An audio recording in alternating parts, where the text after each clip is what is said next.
ജീവധാര ജീവമൊഴി കാൽവരിനാഥന്റെ സ്നേഹമൊഴി തിരുനിറത്താൽ ജീവനേകും യേശുനാഥന്റെ ജീവമൊഴി ജീവധാര ജീവധാര ജീവധാര.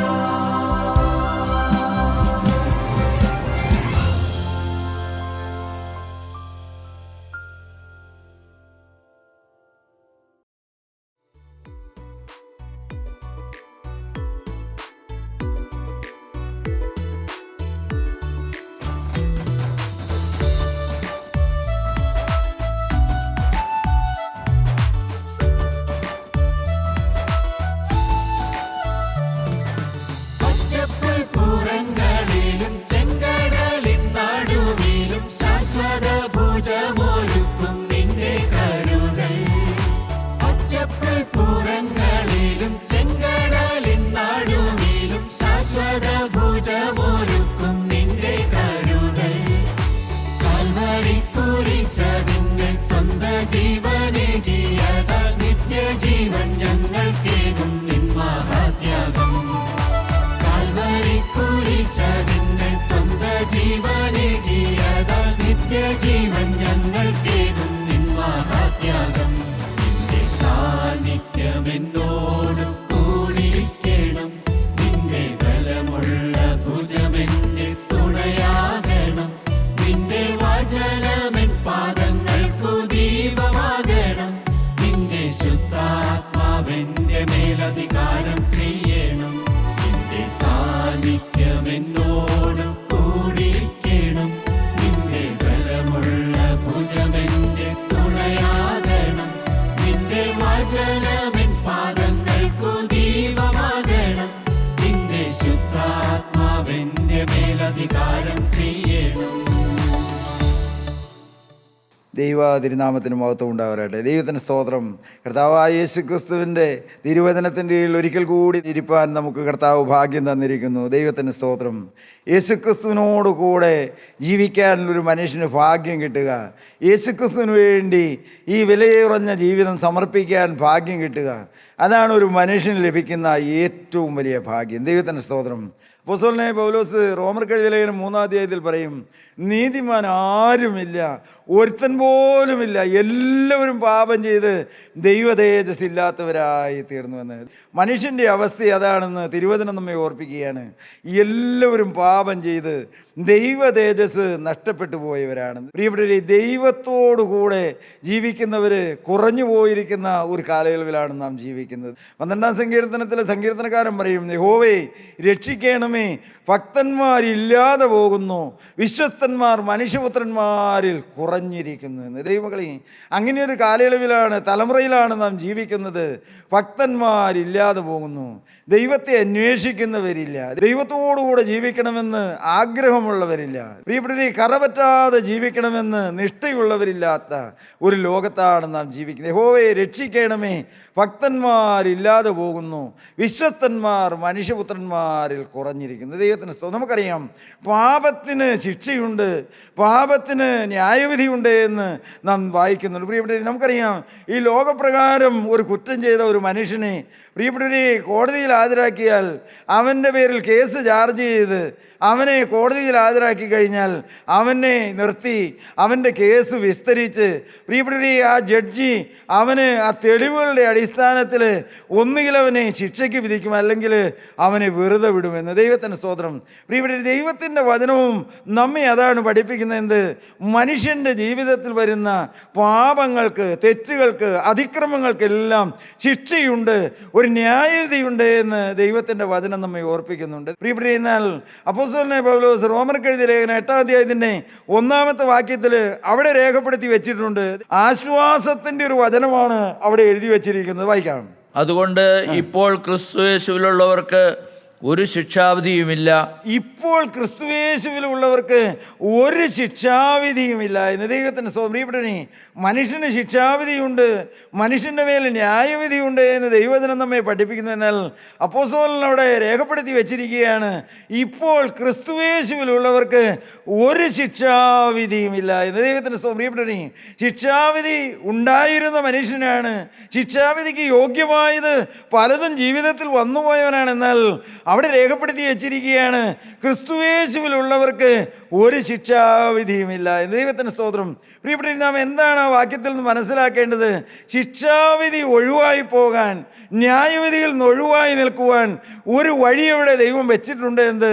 ക്രിസ്തുയേശുവിലാകുക, ക്രിസ്തുവിനോടുകൂടെ ജീവിക്കുക, ക്രിസ്തുവിൽ ആശ്രയിക്കുക, ക്രിസ്തുവിൻ്റെ രക്തം കൊണ്ട് കഴുകൽ പ്രാപിക്കുക, ക്രിസ്തുവിൻ്റെ രണ്ടാമത്തെ വരവിനായി നോക്കിപ്പാർത്തിരിക്കുക. ഇപ്പോൾ ക്രിസ്തുയേശുവിലുള്ളവർക്ക് ഒരു ശിക്ഷാവിധിയുമില്ല. പ്രിയപ്പെട്ടവരെ, അവരെന്തെല്ലാം പാപം ചെയ്തവരാണോ, കഴിഞ്ഞ കാലങ്ങളിൽ എത്ര പാപത്തിലും മ്ലേച്ഛതകളിലും ജീവിച്ചവരാണോ, അതൊന്നുമല്ല ഇവിടെ പറഞ്ഞിരിക്കുന്നത്. അവനിപ്പോൾ ക്രിസ്തുവിലാണെങ്കിൽ, യേശു ക്രിസ്തുവിനോട് കൂടെയാണെങ്കിൽ, ഇപ്പോൾ ക്രിസ്തുയേശുവിലുള്ളവർക്ക് ഒരു ശിക്ഷാവിധിയുമില്ല. ദൈവത്തിൻ്റെ സ്തോത്രം. ദൈവത്തിലെ ഈ തിരുവചനം കേൾക്കുമ്പോൾ ഞാനും നിങ്ങളും നമ്മുടെ സ്വന്തം ജീവിതത്തിലേക്കൊന്ന് കണ്ണോടിച്ച് നോക്കണം. എൻ്റെ ഹൃദയത്തിന് അങ്ങനെ ഒരു പ്രാഗൽഭ്യമുണ്ടോ എന്ന്, എൻ്റെ ശിക്ഷാവിധിയെല്ലാം ഒഴിവായി പോയി എന്ന്, എൻ്റെ മേലുള്ള ശിക്ഷാവിധിയെല്ലാം നീങ്ങിപ്പോയി എന്ന്. ഞാൻ പാപം ചെയ്യാത്തതുകൊണ്ടല്ല, പിന്നെയോ ഞാൻ ക്രിസ്തുവിലായതുകൊണ്ട്, ഞാൻ ക്രിസ്തുവിൽ മറഞ്ഞിരിക്കുന്നത് കൊണ്ട് ശിക്ഷാവിധി ഒഴിവായി പോയി എന്ന്. അതുകൊണ്ട് ഇപ്പോൾ ക്രിസ്തുയേശുവിലുള്ളവർക്ക് ഒരു ശിക്ഷാവിധിയുമില്ല. ദൈവത്തിൻ്റെ സ്തോത്രം. പ്രിയപ്പെട്ടവരെ, എന്ത് സമാധാനമുള്ള ജീവിതമാണെന്നറിയാമോ ക്രിസ്തീയ ജീവിതം? പ്രിയപ്പെട്ടവരെ, യേശു ക്രിസ്തുവിനോട് കൂടെ അവിടുത്തെ ആത്മാവ് നമ്മുടെ ഉള്ളിൽ വസിച്ച് അവിടുന്ന് നമ്മെ ധൈര്യപ്പെടുത്തി, നമ്മുടെ കഴിഞ്ഞ കാലങ്ങളെക്കുറിച്ചൊന്നും നിരാശപ്പെടാതെ പ്രത്യാശ തന്ന്, ആത്മാവിൻ്റെ ബലം തന്ന്, ഭാവിയോർത്ത് പുഞ്ചിരിടുവാൻ കൃപ തന്ന് നമ്മെ നടത്തുന്നതാണ് പ്രിയപ്പെട്ടവരെ യേശുക്രിസ്തുവിൻ്റെ വചനം. നിങ്ങൾ ചിന്തിച്ച് നോക്കി, നമുക്കൊരു പ്രത്യാശ കിട്ടിയിട്ടുണ്ടോ? നമുക്ക് ഭാവിയോർത്ത് പുഞ്ചിരിയിടാൻ കഴിയുന്നുണ്ടോ? കഴിഞ്ഞകാല ജീവിതത്തിലേക്ക് നോക്കുമ്പോൾ ഇന്ന് നിരാശയാണോ നിങ്ങളെ ഭരിക്കുന്നത്? അതോ അതെല്ലാം കഴിഞ്ഞു പോയി എന്ന് പറയാൻ, അതെല്ലാം കഴുകിക്കളഞ്ഞു എന്ന് പറയുവാൻ, അതെല്ലാം ക്ഷമിച്ചു കിട്ടി എന്ന് പറയാനുള്ള ഉറപ്പും ധൈര്യവും നമുക്കുണ്ടോ? ദൈവത്തിൻ്റെ സ്തോത്രം. അതുകൊണ്ട് ഇപ്പോൾ ക്രിസ്തുയേശുവിലുള്ളവർക്ക് ഒരു ശിക്ഷാവിധിയുമില്ല. ദൈവത്തിൻ്റെ സ്തോത്രം. അതിന് മൂന്നാമത്തെ വാക്യം വായിക്കാം. ജഡത്താലുള്ള ബലഹീനത നിമിത്തം ന്യായപ്രമാണത്തിന് കഴിയാഞ്ഞതിനെ സാധിപ്പിപ്പാൻ ദൈവം തൻ്റെ പുത്രനെ പാപജഡത്തിൻ്റെ സാദൃശ്യത്തിലും പാപനിമിത്തവും അയച്ചു. ദൈവത്തിന് പ്രിയപ്പെട്ട, എന്തിനാണ് കർത്താവായ യേശുക്രിസ്തുവിനെ ഈ ഭൂമിയിലേക്ക് അയച്ചതെന്നാണ് അവിടെ രേഖപ്പെടുത്തി വച്ചിരിക്കുന്നത്. ജഡത്താലുള്ള ബലഹീനത നിമിത്തം ന്യായപ്രമാണമാകുന്ന ദൈവീക വ്യവസ്ഥകൾക്ക് പ്രിയപ്പെട്ട അതിനൊത്തുവണ്ണം ജീവിക്കാൻ കഴിയാതിരുന്ന മനുഷ്യന് ന്യായപ്രമാണത്താൽ കഴിയാത്തതിനെ സാധിപ്പാൻ ദൈവം തൻ്റെ പുത്രനെ പാപജഡത്തിൻ്റെ സാദൃശ്യത്തിലും പാപനിമിത്തവും അയച്ചു. ദൈവമക്കളെ, എന്തിനാണ് യേശുക്രിസ്തു വന്നത്? ന്യായപ്രമാണം അനുഷ്ഠിച്ച് പ്രിയപ്പെട്ട ദൈവരാജ്യത്തിൽ എത്താൻ കഴിയാതെ, അല്ലെങ്കിൽ പൂർണ്ണമായ ഒരു കഴുകൽ പ്രാപിക്കാൻ കഴിയാതെ പോയ മനുഷ്യന് ആ ന്യായപ്രമാണത്തിൻ്റെ ആ പ്രവൃത്തിയിൽ നിന്ന്, അല്ലെങ്കിൽ അവൻ അസാധ്യമായ കാര്യങ്ങൾ അവന് സാധിപ്പിച്ചു കൊടുക്കാനാണ് യേശുക്രിസ്തു വന്നതെന്ന്. ദൈവത്തിൻ്റെ സ്തോത്രം. പ്രിയപ്പെട്ടവരെ, നാം വായിക്കുന്നുണ്ട് യേശുക്രിസ്തു എങ്ങനെയാണ് വന്നതെന്ന്. പാപജഡത്തിൻ്റെ സാദൃശ്യത്തിലും പാപം നിമിത്തം അയച്ചു. പാപത്തിന് ജഡത്തിൽ ശിക്ഷ വിധിച്ചു. പ്രിയപ്പെട്ടവരെ, പാപത്തിന് ജഡത്തിൽ ശിക്ഷ വിധിച്ചു എന്ന് അവിടെ രേഖപ്പെടുത്തി വെച്ചിരിക്കുകയാണ്. യേശുക്രിസ്തു പ്രിയപ്പെട്ടവരെ ദൈവപുത്രനായിരിക്കെ അവൻ കേവലം ഒരു മനുഷ്യനായി ഈ ഭൂമിയിലേക്ക് ജഡമെടുത്തു വന്നു എന്ന് നാം വായിക്കുന്നുണ്ട്. യോഹന്നാന്റെ സുവിശേഷം 1-ാം വാക്യത്തിൽ നാം വായിക്കുന്നുണ്ട്, വചനം ജഡമെടുത്ത് കൃപയും സത്യവും നിറഞ്ഞവനായി നമ്മുടെ ഇടയിൽ വസിച്ചു എന്ന്. യേശുക്രിസ്തു ജഡമെടുത്ത് വചനമായി പിതാവിൻ്റെ ഇടയിൽ നിന്ന പുത്രൻ, അവൻ ജഡമെടുത്ത് കൃപയും സത്യവും നിറഞ്ഞവനായി ഈ ഭൂമിയിലേക്ക് വന്നു എന്ന്. ദൈവത്തിന് സ്തോത്രം.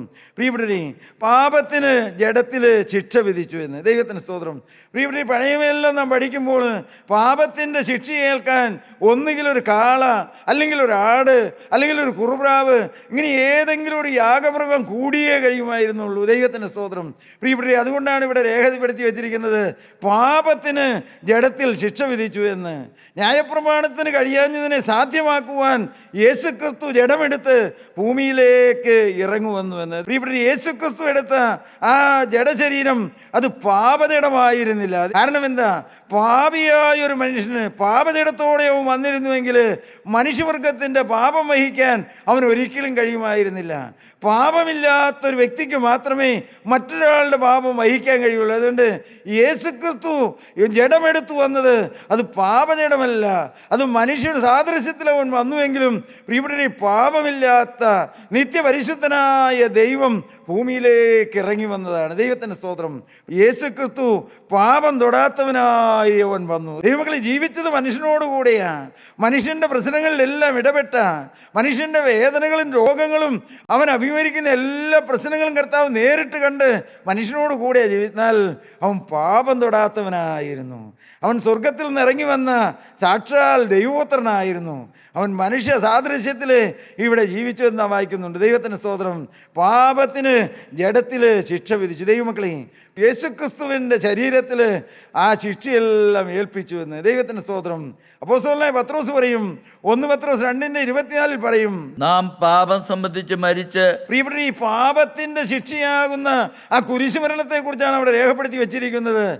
നാം ഓരോരുത്തരും പാപം സംബന്ധിച്ച് മരിച്ച് നീതിക്ക് ജീവിക്കേണ്ടതിന് അവൻ തന്റെ ശരീരത്തിൽ, യേശുക്രിസ്തു അവന്റെ ശരീരത്തില് നമ്മുടെ പാപങ്ങളെ ചുമന്നുകൊണ്ട്, എന്റെയും നിങ്ങളുടെയും പാപങ്ങളെ ചുമന്നുകൊണ്ട് ക്രൂശിന്മേൽ കയറി. ദൈവമക്കളെ, ക്രൂശിലേക്ക് പോയപ്പോൾ യേശു അവൻ തനിയല്ല പോയത്, പിന്നെയോ അവൻ എന്റെയും നിങ്ങളുടെയും പാപങ്ങളെ ചുമന്നുകൊണ്ടാണ് അവൻ കുരിശിലേക്ക് പോയത്. യേശുവിൻ്റെ ശരീരത്തിൽ നമ്മുടെ പാപമേറ്റുകൊണ്ടാണ് അവൻ കുരിശിലേക്ക് പോയത്. വായിച്ചോ.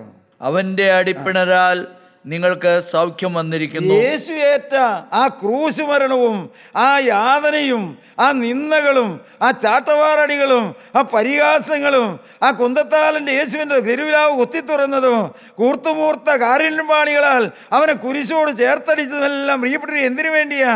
നമ്മുടെ പാപത്തിൻ്റെ ശിക്ഷ അവൻ്റെ മേലായി, അവൻ്റെ അടിപ്പിണരുകളാൽ നിങ്ങൾക്ക് സൗഖ്യം വന്നിരിക്കുന്നു. ദൈവമക്കളെ, നാം വായിക്കുമ്പോൾ ശ്രദ്ധിക്കേണ്ടതാണ് എന്ത്?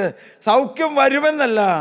2000 ചില്ലുവാനം വർഷങ്ങൾക്ക് മുമ്പ് കാൽവറിയുടെ ഉന്നതങ്ങളിൽ എൻ്റെ കർത്താവ് പരമയാഗമായപ്പോൾ എനിക്ക് പാപത്തെ രോഗത്തിൽ നിന്ന് സൗഖ്യം വന്നിരിക്കുന്നു. ദൈവത്തിൻ്റെ സ്തോത്രം. ദൈവമക്കളെ, ഒരു പാപവും ശേഷിക്കാതെ വണ്ണം എല്ലാം എൻ്റെ കർത്താവ് അവൻ്റെ ശരീരത്തിൽ ഏറ്റുകൊണ്ടാണ് കുരിശിലേക്ക് പോയത്. ദൈവത്തിൻ്റെ സ്തോത്രം. നാം പാപം സംബന്ധിച്ച് മരിച്ച് നീതിക്ക് ജീവിക്കേണ്ടതിന് അവൻ തൻ്റെ ശരീരത്തിൽ നമ്മുടെ പാപങ്ങളെ ചുമന്നുകൊണ്ട് ക്രൂശിന്മേൽ കയറി. അവൻ്റെ അടിപ്പിണരുകളാൽ നിങ്ങൾക്ക് സൗഖ്യം വന്നിരിക്കും. ദൈവമക്കളെ, ദൈവത്തിൻ്റെ സ്തോത്രം. ഞാൻ എളിമയോടെ ചോദിക്കട്ടെ, കാൽവറിയിൽ എൻ്റെ കർത്താവ് പ്രാണൻ കൊടുത്ത് നേടിത്തന്ന ആ സൗഖ്യം നിങ്ങൾ അനുഭവിക്കുന്നുണ്ടോ പ്രിയപ്പെട്ടവരെ? ആ സമാധാനം നിങ്ങൾക്ക് ലഭിച്ചിട്ടുണ്ടോ? ആ ആത്മീയ സന്തോഷം നിങ്ങൾക്ക് ലഭിച്ചിട്ടുണ്ടോ? ദൈവത്തിൻ്റെ സ്തോത്രം. പ്രിയപ്പെട്ടവരെ, ഇനി പാപത്തിൽ ജീവിക്കരുത്. യേശു ഒരിക്കലായി പാപം സംബന്ധിച്ച് മരിച്ചതുപോലെ നാം നമ്മുടെ ജീവിതത്തിൽ ഒരിക്കലായി യേശുക്രിസ്തുവിനോടൊരു വാക്ക് പറഞ്ഞ് പാപത്തോട് യാത്ര പറഞ്ഞ് അവന് വേണ്ടി ജീവിതം സമർപ്പിക്കണം. പ്രിയപ്പെട്ടവരെ, നാം പാപം സംബന്ധിച്ച് മരിച്ച് ഇനി പാപത്തിൽ ജീവിക്കാനല്ല, നീതിക്കായിട്ട്, യേശുക്രിസ്തുവിനായിട്ട്, വിശുദ്ധിക്കായിട്ട്, നിത്യജീവനായിട്ട്, സ്വർഗരാജ്യത്തിനായിട്ട് ഒരുങ്ങി കാത്തിരുന്ന് ജീവിക്കുന്ന ഒരു ജീവിതം. അങ്ങനെ ഒരു ജീവിതം തുടങ്ങിയിട്ടുണ്ട് ദൈവമക്കളെ. അങ്ങനെ ഒരു ജീവിതത്തിൻ്റെ തുടക്കം കുറിക്കാൻ നമുക്ക് കഴിഞ്ഞിട്ടുണ്ടോ? നിങ്ങൾ ചിന്തിക്കാറുണ്ടോ? ദൈവത്തിൻ്റെ സ്തോത്രം. ദൈവമക്കളെ, മനുഷ്യൻ അറിഞ്ഞും അറിയാതെയും അനേക പാപങ്ങളിൽ ജീവിച്ചു പോയവരാണ്. എന്നാൽ ദൈവമക്കളെ, ഒരിക്കലായി ഈ ജീവിതം യേശുക്രിസ്തുവിന് സമർപ്പിച്ചു എന്ന് ബോധ്യമുള്ളവരാരെല്ലാം ഉണ്ട്? ഒരിക്കലായി ഈ ജീവിതം എൻ്റെ കർത്താവിന് വേണ്ടി വെച്ചു കൊടുത്തു എന്ന്, ഇതെനിക്ക് വേണ്ടിയല്ല, ഞാനിനി പാപത്തോടു കൂടെയല്ല, എൻ്റെ ആയിരുന്ന അവസ്ഥയിൽ എല്ലാം എൻ്റെ അരുമനാഥൻ്റെ കരങ്ങളിലേക്ക് സമർപ്പിച്ചു എന്ന് എൻ്റെ ദൈവത്തിൻ്റെ സ്തോത്രം. ദൈവമക്കളെ, ഞാൻ പറയട്ടെ, അനേക ദൈവമക്കൾ ചിന്തിച്ചിരിക്കുന്നത് ഞാൻ കുറേ ഉപവാസമെടുത്ത് പ്രാർത്ഥിച്ച് ഒന്നോടെയൊക്കെ ഒരുങ്ങിയിട്ട് ഇനിയൊരു പുതിയ സമർപ്പണം എടുക്കാമെന്ന്. അത് വേണ്ട എന്നല്ല പ്രിയപ്പെട്ടവരെ. എന്നാൽ ഞാൻ നിങ്ങളോട് പറയട്ടെ, ദൈവത്തിൻ്റെ സ്തോത്രം, സമർപ്പണം സഹോദര, നീ ആയിരിക്കുന്ന അവസ്ഥ എന്തുമായിക്കോട്ടെ, മദ്യപാനത്തിൻ്റെ അടിമയാണോ?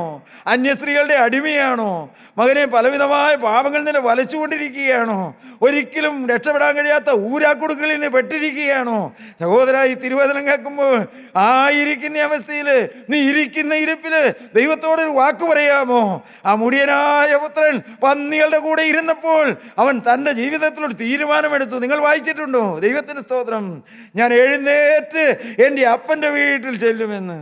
അപ്പനോടെൻ്റെ കുറവുകളെല്ലാം ഞാൻ ഏറ്റുപറയുമെന്ന്. ദൈവമക്കളെ, ഞാൻ പറയട്ടെ, അതാണ് സമർപ്പണം. ഞാൻ പറയട്ടെ ദൈവമക്കളെ, അവൻ ആ പന്നികളുടെ കൂട്ടത്തിൽ ഇരുന്നപ്പോൾ അവൻ ആത്മാവിൽ വീണ്ടും ജന്മം കിട്ടി. അവന് സമർപ്പണം വന്നു.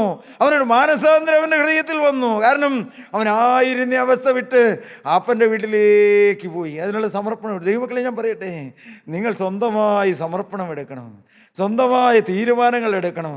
ദൈവമക്കളെ, തീരുമാനത്തിൽ ജീവിക്കാൻ നമ്മെ തന്നെ സമർപ്പിക്കണം. നാം അതിനുവേണ്ടി ജാഗരൂകരായി കാത്തിരുന്ന് പ്രാർത്ഥിക്കണം. ദൈവമക്കളെ, പിന്നെ അവൻ അപ്പൻ്റെ വീട്ടിൽ വന്നു. അവിടുത്തെ ചിട്ടവട്ടങ്ങൾക്കൊത്തവണ്ണമൊക്കെ ജീവിക്കണം. അതിനെല്ലാവരും മനസ്സായതുകൊണ്ടാണ് അവൻ ആ പന്നികളുടെ കൂടെ ഇരുന്നപ്പോൾ സമർപ്പണം എടുത്തത്. ദൈവമക്കളെ, ഞാൻ നിങ്ങളോട് പറയട്ടെ, ആ അപ്പൻ്റെ വീട്ടിലേക്ക് വരാൻ അവൻ സമർപ്പണം എടുത്തപ്പോൾ ദൈവമക്കളെ, അവൻ്റെ പാപമെല്ലാം സ്വർഗത്തിലെ അപ്പൻ ക്ഷമിച്ചു കൊടുത്തു. എൻ്റെ ദൈവത്തിന് സ്തോത്രം, എൻ്റെ കർത്താവിന് സ്തോത്രം. ദൈവമക്കളെ, അവൻ എന്തെല്ലാം ജീവിത വഴികളിലൂടെ പോയവനാണോ അതൊന്നും പിന്നെ ദൈവം കണക്കിടുകയില്ല. ഇത് നിങ്ങൾക്ക് എത്ര പേർക്ക് മനസ്സിലാവും പ്രിയപ്പെട്ടവരെ? നമ്മുടെ കഴിഞ്ഞ കാലങ്ങളെല്ലാം ക്ഷമിക്കുന്ന കാൽവറിയിലെ സ്നേഹം, കഴിഞ്ഞ കാലങ്ങളുടെ കണക്കൊന്നും ചോദിക്കാത്ത കാൽവറിയിലെ സ്നേഹം. എൻ്റെ ദൈവത്തിൻ്റെ സ്തോത്രം. ദൈവം ഇതിലേ നീ ഒന്ന് മടങ്ങി വന്നാൽ, നീ ശരിയായൊരു സമർപ്പണം എടുത്താൽ അപ്പൻ്റെ വീട് ഒരുങ്ങിയിരിക്കുക, അപ്പൻ കാത്തിരിക്കുക. മകനെ, നിനക്കെല്ലാം അവിടെ ഒരുക്കി വെച്ചിട്ടുണ്ട്. നീ ഒന്ന് ചെന്നാൽ മതി. സഹോദര, നീ ഒന്ന് വന്നാൽ മതി. നീ ഒരു വാക്ക് പറയാൻ തയ്യാറായി വന്നാൽ മതി. അപ്പൻ നിന്നെ ആലിംഗനം ചെയ്യും. അപ്പൻ നിന്നെ വാരി പുണരും. ഓ, നിനക്ക് പന്നികളുടെ ദുർഗന്ധമുണ്ടല്ലോ എന്നോ, നീ എൻ്റെ സ്വത്തെല്ലാം കളഞ്ഞു കുളിച്ചല്ലോ എന്നോ, നിൻ്റെ ആരോഗ്യം എവിടെ പോയി എന്നോ, നിൻ്റെ സൗന്ദര്യം എവിടെ പോയി എന്നോ, അതൊന്നും ചോദിക്കാത്തൊരു നല്ല അപ്പനുണ്ട് പ്രിയപ്പെട്ടവരെ. എൻ്റെ ദൈവത്തിൻ്റെ സ്തോത്രം.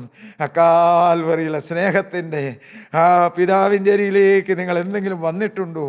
ദൈവമക്കളെ, നിങ്ങളോട് പറയട്ടെ, കഴിഞ്ഞ കാലങ്ങളുടെ കണക്കൊന്നും അവൻ ചോദിക്കാത്തവനാ. കഴിഞ്ഞ കാലങ്ങളുടെ കുറവുകളൊന്നും നമ്മുടെ മുമ്പിൽ ഉയർത്തിപ്പിടിക്കാത്തവനാ. ദൈവം ഇതിലേ നീ അതെല്ലാം അറിഞ്ഞ്, നീ അതെല്ലാം തിരിച്ചറിഞ്ഞ് നീ ഒന്ന് വന്നാൽ മതി. സഹോദര, നിന്നെ സ്വീകരിക്കാൻ യേശു മനസ്സായിട്ട് നിൽക്കുകയാണ്. ദൈവമക്കളെ, ദൈവത്തിൻ്റെ സ്തോത്രം. ഞാൻ എപ്പോഴും ചിന്തിക്കാറുണ്ട്, കർത്താവേ, ഇത് അനേകർക്ക് ഇന്ന് പിടികിട്ടുന്നില്ലല്ലോ ഈ മർമ്മം.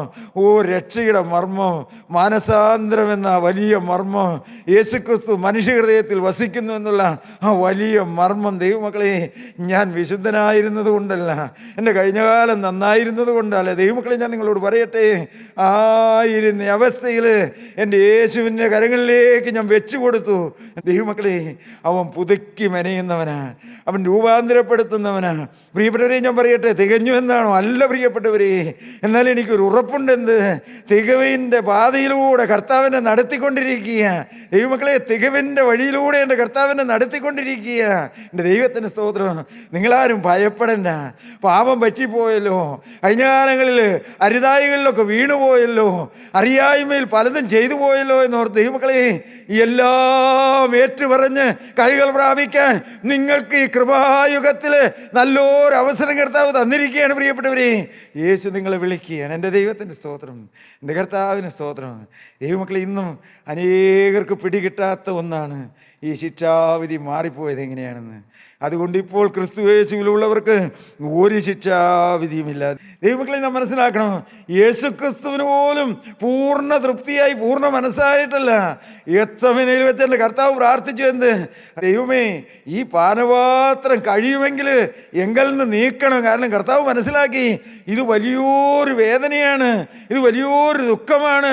ഈ മാനവരാശിയുടെ പാപം ചുമക്കുന്നത് കഠിനമേറിയ യാതനയാണെന്ന്. ദൈവമക്കളെ, കർത്താവ് ചേർത്ത് പ്രാർത്ഥിച്ചു. എന്നാൽ എൻ്റെ ഇഷ്ടമല്ല, പിതാവേ അവിടുത്തെ ഇഷ്ടം.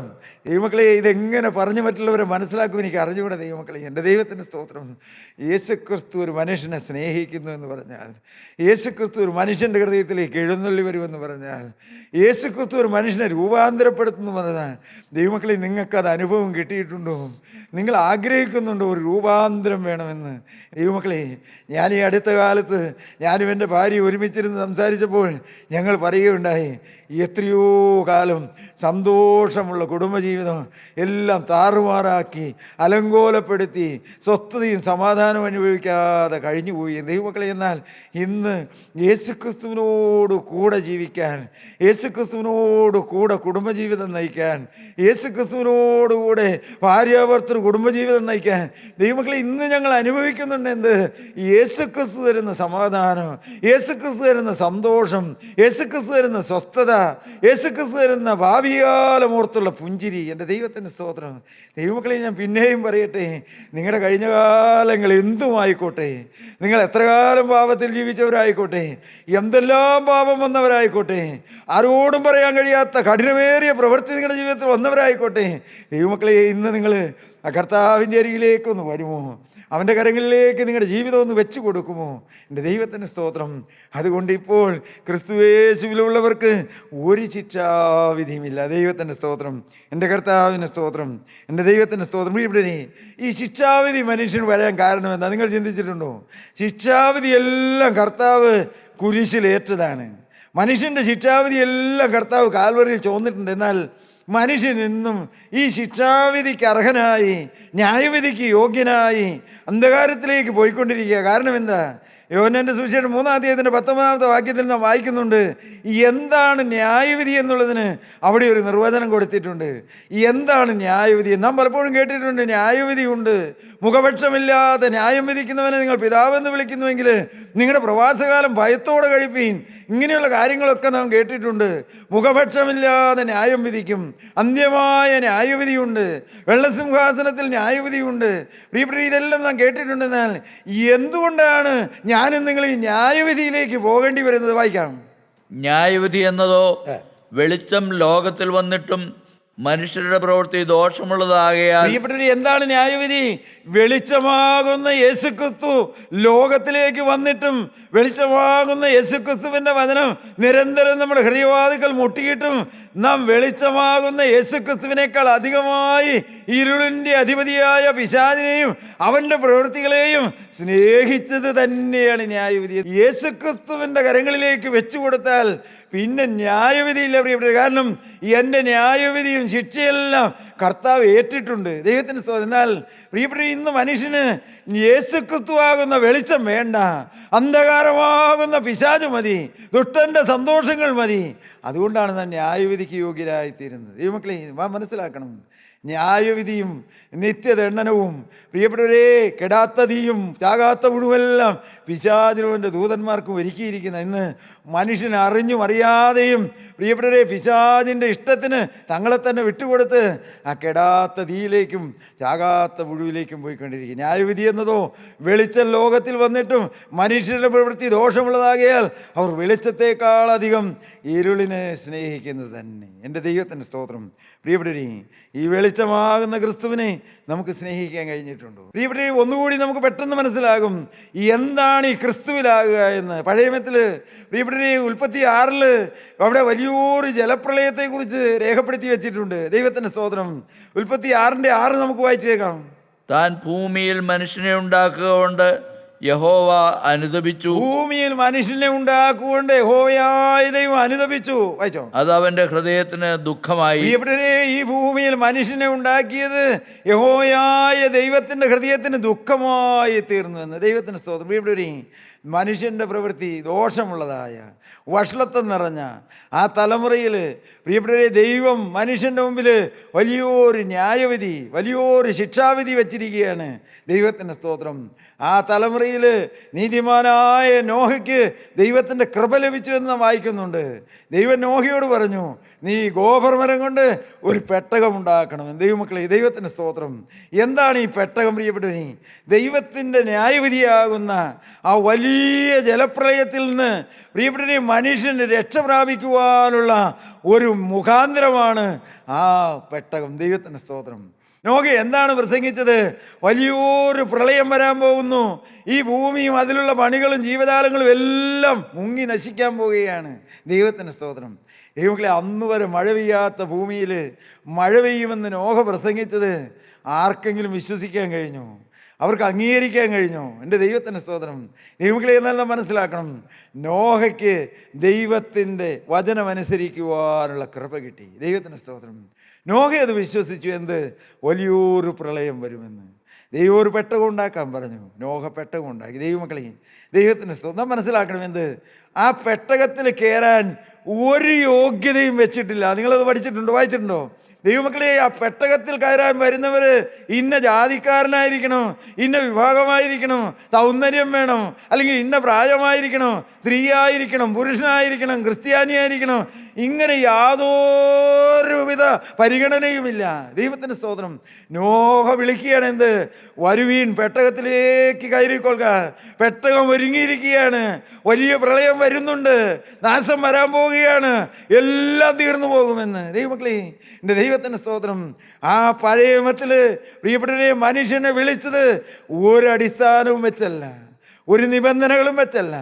ദൈവമക്കളെ, ഞാൻ നിങ്ങളോട് പറയട്ടെ, ഈ കൃപായുഗത്തിൽ ജീവിക്കുന്ന നമ്മെയും പരിശുദ്ധാത്മാവ് വിളിക്കുകയാണ്. ഉപാധികളൊന്നുമില്ല. എൻ്റെ ദൈവത്തിൻ്റെ സ്തോത്രം. ദൈവമക്കളെ, ദൈവത്തിൻ്റെ സ്തോത്രം. നോഹ പണിത പെട്ടകമാണെങ്കിലും ദൈവമക്കളെ നാം മനസ്സിലാക്കണം, ആ പെട്ടകത്തിൻ്റെ വാതിൽ അടയ്ക്കാൻ നോഹയ്ക്ക് കഴിഞ്ഞില്ല എന്ന്. പെട്ടകത്തിൻ്റെ വാതിലടയ്ക്കാൻ നോഹയെ ദൈവം അനുവദിച്ചില്ല. ദൈവമക്കളെ, ഒരു സമയമായപ്പോൾ നോഹയും നോഹയുടെ കുടുംബത്തിലുള്ളവരും ഈ ഭൂമിയിലെ സകല ജീവജാലങ്ങളും പക്ഷിമൃഗാദികളും ഇഴജന്തുക്കളും എല്ലാം ആണും പെണ്ണുമായി ഇരുണ്ടായി ആ പെട്ടകത്തിൽ കടന്നു. ദൈവമക്കളെ, വിശേഷ ബുദ്ധിയുള്ള മനുഷ്യനെല്ലാം ദൂരെ നിന്നിട്ട് നോഹയെ കളിയാക്കി. പെട്ടകത്തിലേക്ക് പോകുന്ന മൃഗങ്ങൾ നോക്കി അവർ ചിരിച്ചു. എൻ്റെ ദൈവത്തിൻ്റെ സ്തോത്രം. ദൈവമക്കളെ, വിശേഷ ബുദ്ധിയുള്ള മനുഷ്യന് അതൊന്നും ഗ്രഹിക്കുവാനോ അംഗീകരിക്കുവാനോ കഴിഞ്ഞില്ല. ദൈവമക്കളെ, ഇന്നും ഈ തലമുറയിലും അങ്ങനെ തന്നെയാണ്. മനുഷ്യൻ്റെ ബുദ്ധി കൊണ്ടും ജ്ഞാനം കൊണ്ടും പാരമ്പര്യത്തിൻ്റെ പരിജ്ഞാനം കൊണ്ടും പലതുകൊണ്ടും മനുഷ്യൻ ഇതിനെല്ലാം വിശകലനം ചെയ്ത് ദൂരെ നിന്ന് പരിഹാസത്തോട് നോക്കുകയാണ്. എൻ്റെ ദൈവത്തിൻ്റെ സ്തോത്രം.